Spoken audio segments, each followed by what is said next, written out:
அதாவது ஜெய்ஷ் முகமது அப்படின்ற ஒரு அமைப்பு வந்து மார்ச் 2000 தான் அவங்க பேஸ் கேம்ப் வந்து ஃபார்ம் பண்ணுறாங்க. அவங்க அதோட லீடர் வந்து மசூத் அசார்ன்றவர். அவர் 1999 வந்து இந்தியாவால் ரிலீஸ் பண்ணப்பட்டவர். எதனால் அப்படின்னா அவங்க ஒரு ஃப்ளைட்டை வந்து இது பண்ணிவிட்டு அதை அவங்க இந்தியா வந்து ரிலீஸ் பண்ண வச்சு அவங்க போயிட்டு ஒரு பேஸ் கேம்ப் ஃபார்ம் பண்ணி 2001 வந்து இங்கே வந்து காஷ்மீரில் அசம்பிளியில் கார் பிளாஸ்ட் பண்ணுறாரு.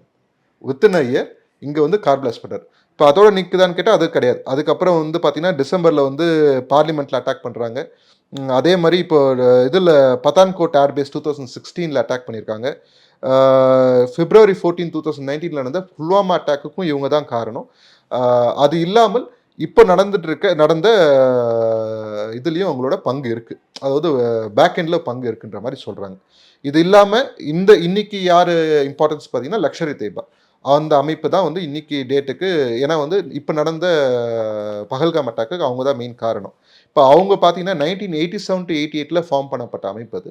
அது எந்த அளவுக்கு ஊடுருவி இருக்கு அப்படின்னா 2005 வந்து டெல்லியில் சீரியஸான பிளாஸ்ட் நடந்தது.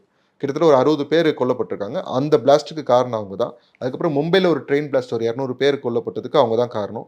26/11 மும்பை அட்டாக்குக்கும் அவங்க தான் காரணம். அதே மாதிரி இப்போ இன்னைக்கு நடந்த 2016 ஒரு நடந்திருக்கு. ஒரு 19 பேரை கொண்டு இருக்காங்க. இப்போ 2025 வந்து இதில் நடந்திருக்கு.